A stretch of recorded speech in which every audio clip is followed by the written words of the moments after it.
All right, we back on sports. Understand, people, today before we get started, I want to give a huge shout out to Chicago, all right, for everything that they've done when it comes to the basketball community. Understand the shirt that I'm wearing today, shoot jumpers, not guns. This is the Chicago version of the shirt.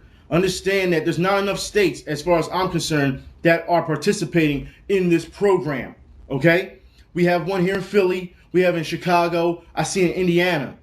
I'm shocked that we don't see it in Detroit. Maybe I didn't look hard enough, all right? Maybe somebody can talk to me about this. I didn't see it, but out of all places, I would have thought Detroit would have, participated in this program. Detroit, understand, we see what you're going through, okay?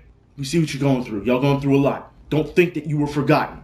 But the reason that I'm doing this today, in shout out Chicago, is because this is what Chicago has done as of late. I want to say congratulations and thank you, Chicago, for having the guts, because nobody's doing it around here, for having the guts, all right, to do something about it and go ahead and renovate those courts. Hopefully, other cities, other states will catch on, and this will be infectious for a good reason. Now, I want to say this now. For those who are still in Chicago, if your court has not been, renovated, or you're having problems, the Chicago District Park, I believe there will be a link in the info bar where you can contact them and let them know what's going on. Okay? So like I said, this is about bringing people together. This is about actually doing something, making a change. I will say this, all right, also, for those who didn't know, this was going on since February. I did not know. That goes to show you the advertising that has happened with this. Smith and CoorsLight are teaming up. That's right. They are teaming up to renovate basketball courts. When you hashtag full court refresh and hashtag over 21. Every time you hashtag that on Twitter, they will donate $1. I know it doesn't sound like much, but still, it's something. They donate $1. Now, here's the problem I have with this. Why is it that we can get Ellen DeGeneres to do a selfie, right? And it can be retweeted and blown up to the sky and break records on Twitter, but we can't, retweet something like this. We can't get something like this to make changes. I don't understand it. So as far as I'm concerned, after I am done this video, I will contact Ellen DeGeneres on Twitter if I need to and talk to her about this and keep bugging her, because obviously it takes celebrities to get something done. I don't understand why. As people, we should be helping each other, but yet we have to rely on people. Like, this is what I mean about why I don't like society so much. All right? If Twitter, and I don't have a problem with Twitter, if you can use it for good in this instance, then seriously, why can't we do something like that? But instead, we can get celebrities to get together and take a picture and say, retweet this, and then they just go all over the place. With these hashtags, if it is retweeted over and over, CoorsLight is going to have to keep paying. Now, for those who don't know, from April 2nd to the 9th, that's right, that doesn't leave much time. All right, they're going to go to 3 different cities. All right, Charlotte, Philly, and New York. Those are the first 3 destinations. We don't know what's going to happen after that, okay? But while we're doing that, like I said, this is what happens when you start hashtagging and retweeting. That's all it takes, all right? Even if you have to go straight to Kenny Smith, he has his own thing on Twitter for it.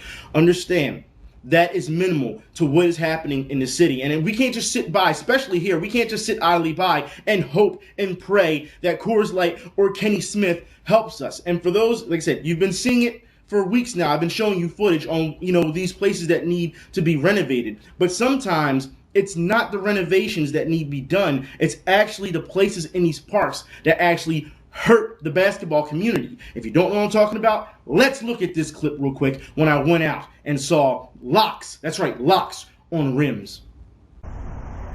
All right, people, today I am at Seeker Park at 10th and Lombard. As you can see, they have one rim up, and I want to show you this. One rim. Why? We'll get to that in a minute, okay? But I want to show y'all just how bad the basketball court is. First off, this side doesn't have much of a problem. However, there are, big cracks into the ground. The paint job isn't too bad here, but could be, could be redone. As you can see, still have a lot of, catching up to do. The cement here on this side is so bad. I don't know if you can see that in the camera, but it's so bad. The court is uneven. It's not leveled at all. All right, when it comes to this, as you can see, look, no rim on the other side. I want to show you guys and girls, just look at this. No rim. Notice that there's locks on the side of the rim. I'll get to that in a minute. All right, look, rest in peace signatures on the backboards. You know what I mean? Like, I'm gonna keep going here. All right. Of course, you got stick work going on. Look, more cracks into the ground that you can see. It is ridiculous. Like I said, the thing is so uneven, it's so dangerous. All this is gonna do is gonna make someone twist their ankle, mess up their ankle. Look at this rough patch over here.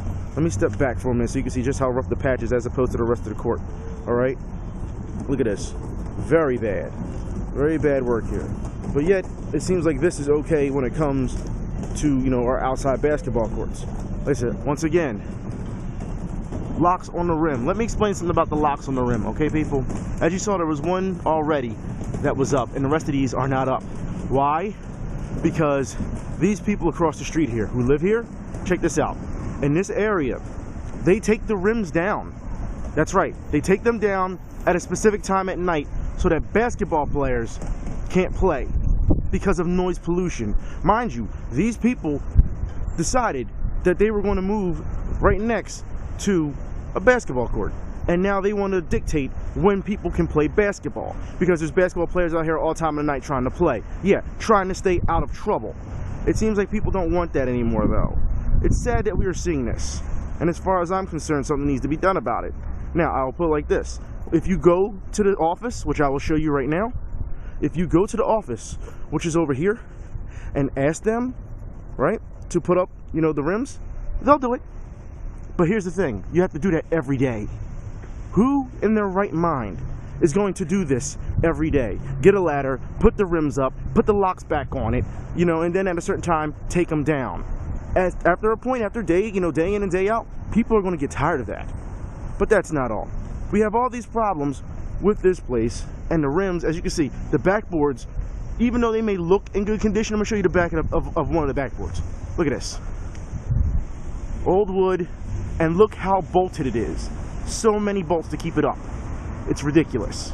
And once again, I'll show you the other side of this. Still nothing. Bolts, locks. It's amazing how they can lock down all the rims that are here, right? But check this out, people. We got a tennis court that is protected. Nobody plays on it. It's in great condition. Nobody plays on it. So what is the point of having this? As you can see, there's a ladder over there too. But just to goes to show you that this is yet another spot that needs help. And even though the staff is here to put these things up, like I said, who wants to take them down every time? All because these people don't want to listen to basketballs, you know, people yelling and, you know, a ball bouncing at certain times of the hours. By the time they get these things up, people are playing and they have to take them right back down.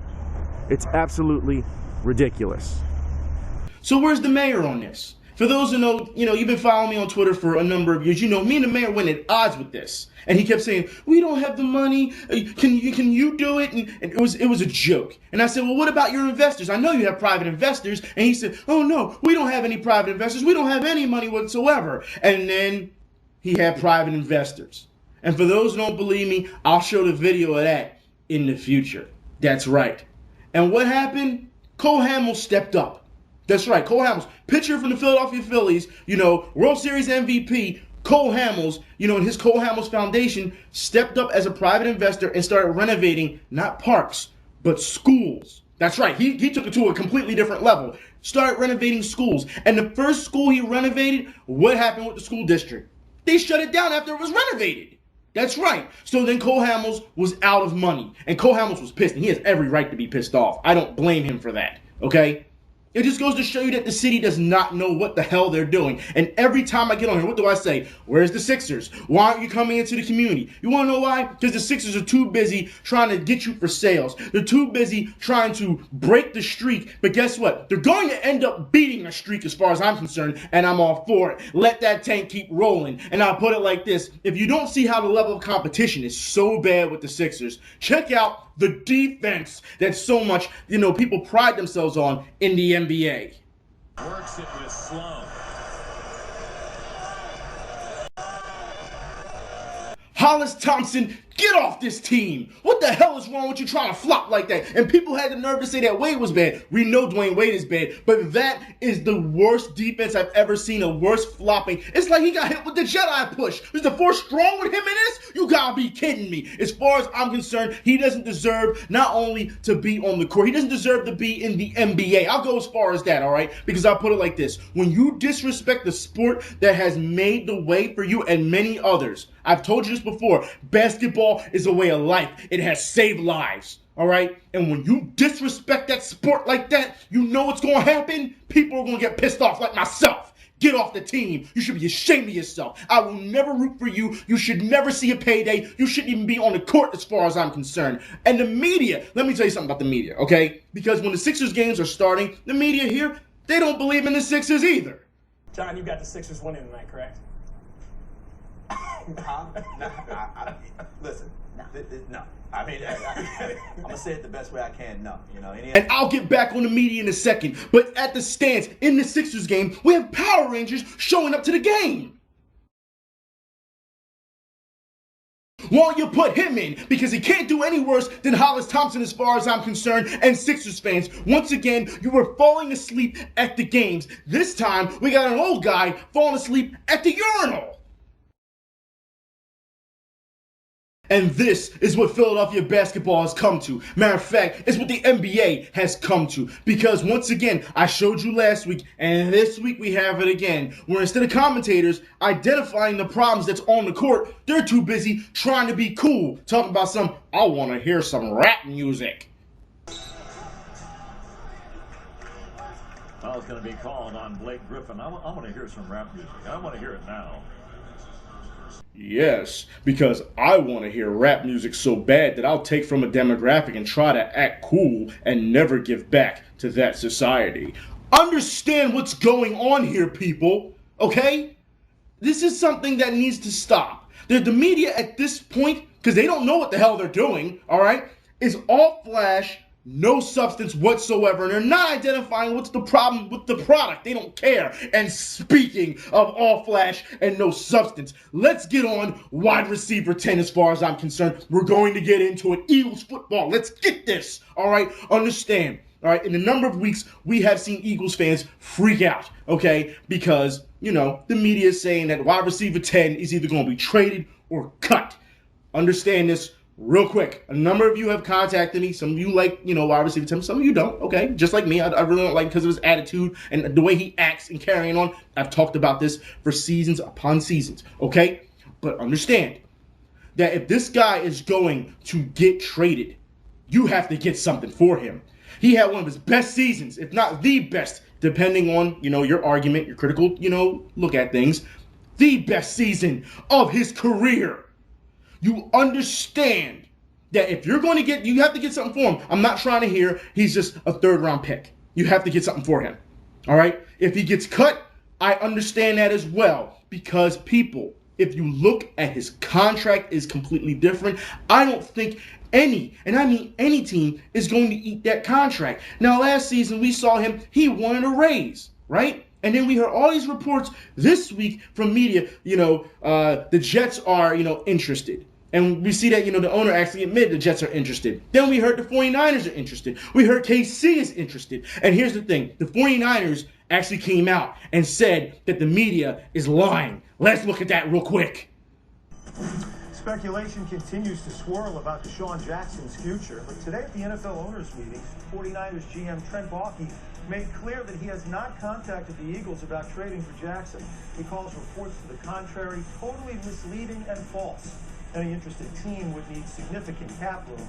Jackson's scheduled to make $10.5 million next season. And instead of the Philly media correcting themselves and actually apologizing to the public, because we never hear any apology from the media, instead of them doing that, what they do? Make fun of Andy Reid. As Jim was at Six Flags Discovery Kingdom in Vallejo, California over the weekend, came across Siku, and Jim's like 6'2", 215. Siku looks like he's about 8'2", 340, or maybe 450, I'm not sure. If Andy Reid did this, the internet would crash. Oh, That'd be it. He would break the internet. You're not saying that was Andy Reid. See, this is what the Philly media does, all right? All they do is talk about people that are already gone. Don't believe me? Ask Allen Iverson. Ask Donovan McNabb. You can ask Andy Reid now. Ask Mike Richards. Ask Jeff Carter. The list goes on. This is what they do. And instead of them doing some actual reporting and going into these cities to see how sports can impact, that's right, impact this city and make it a better sports town, what do? They keep falling back to guys who are already gone. It's sad because they waste their airtime. This is why they listen to us, all right? And they've admitted it time and time again. Because we can say things that they can't. It's the truth, whether you like it or not. And the Philly media knows that they're wrong. And when all this is going on, for those who don't know, Mike Vick, that's right, Mike Vick has signed with the New York Jets. I don't have a problem with that. For what they signed him for, he is to groom Geno Smith. I don't have a problem with that at all. But Jets fans understand you have a whole new problem on your hands. And it's not with Mike Vick. It's with his brother, Marcus. That's right. And for Philly fans that don't know, Marcus Vick has already told you, now that Mike Vick is gone from the Eagles, he's going to try to trash on us Eagles fans. Talking about some bang bang. You really want to start? You really want to start with us Eagles fans? Do you really want that? Because I'll give it to you if you really want it, Marcus Vick. Understand the played out Cactus Jack bang bang. Understand this real quick, all right? Your brother said that he respects us Eagles fans. He even wrote a farewell letter to us, which will be in the info bar.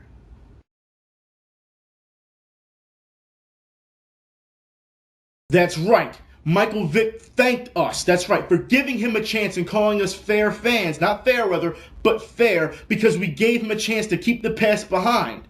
That's what it was all about. And it goes to show you the type of class that Michael Vick has, as opposed to Marcus Vick, that doesn't have class at all. That's what he's about. He's disgusting. But then, the mainstream media jumped all over him as well.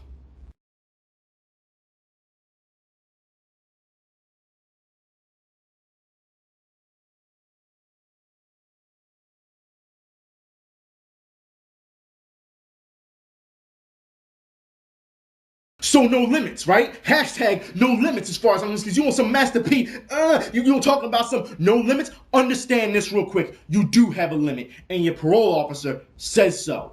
But if you want to talk about no limits, all right, then that means you have no problem uploading and talking trash to us Eagles fans, right? You have no problem with that. As far as I'm concerned, because your phone got a camera on it, you can do it. You don't want any of this with us as far as I'm concerned. Eagles fans, as far as I'm concerned at this point, we should all just go after him, jump all over him, just like if he was tackled by a gang of linemen, all right? I'll put it like this. There's no way he can survive what's going on. And Jets fans are not going to defend you, Marcus Vick. If anything, Jets fans are seeing right now, as soon as they criticize your brother, you're going to jump on them too. So they're not going to defend you. Understand, Marcus Vick, you have a limit. And you are scared. That's what it is. You're scared to lock up. Anytime you want to do this and go one-on-one with me, we can do this. No one's scared. We can debate in person, and I wouldn't be scared of you. Nobody is scared of you. You get off, all right, or get by, I should say, on mooching off of your brother, because you were nothing. And for you to sit here and talk about Eagles fans, knowing that just not too long ago, you were kissing our asses when your brother was still signed to us.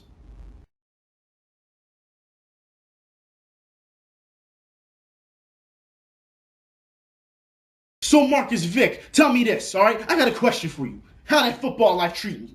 How that career treating you? Oh, what? You unemployed, all right? Because Eagles fans, other Eagles fans, I should say, all right, start scouting you out for the fraud that you are.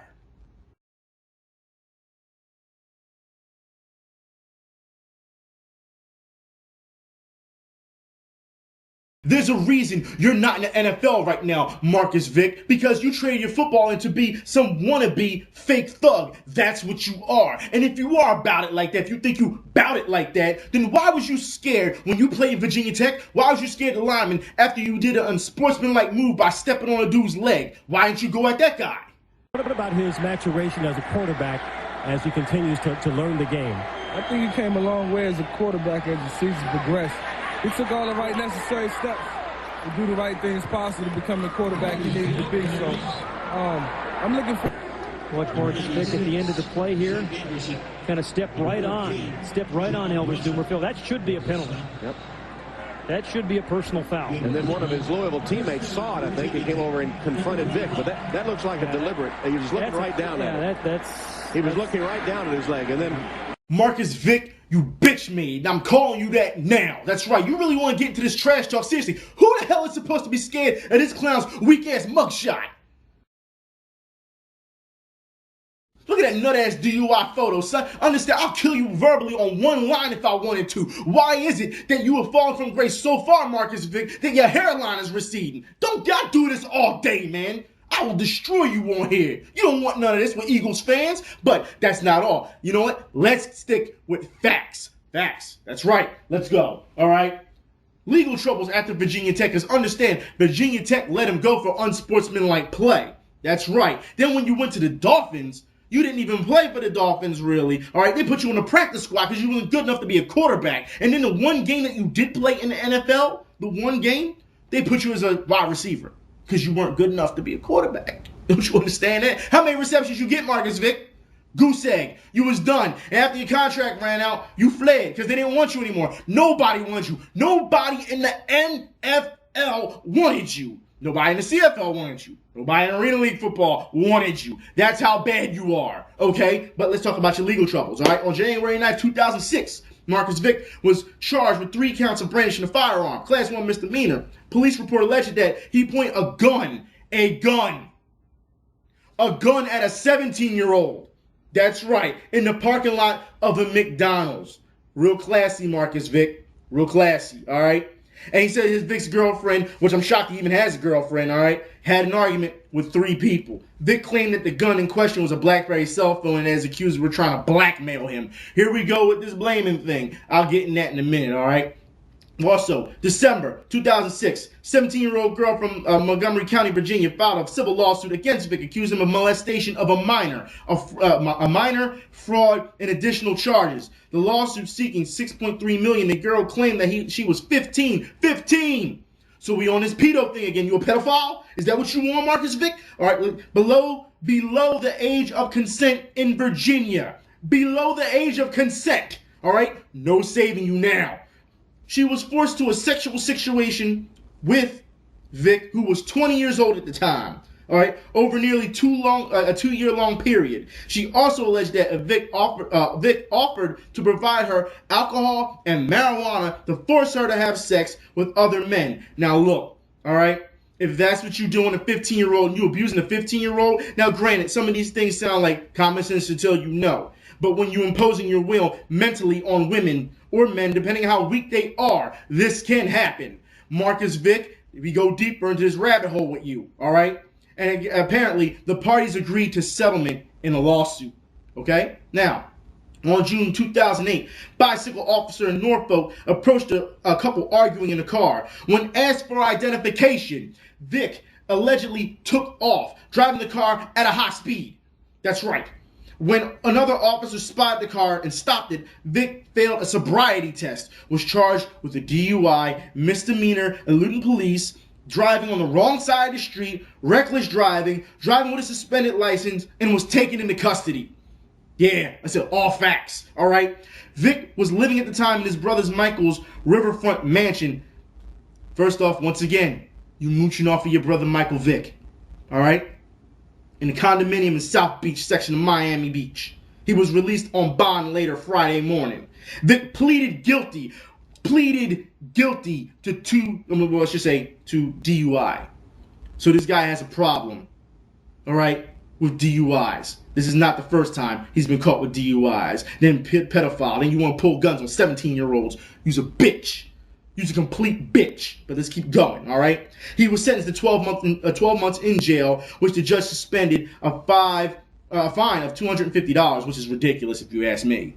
$250 is nothing. He could have killed somebody out there, okay?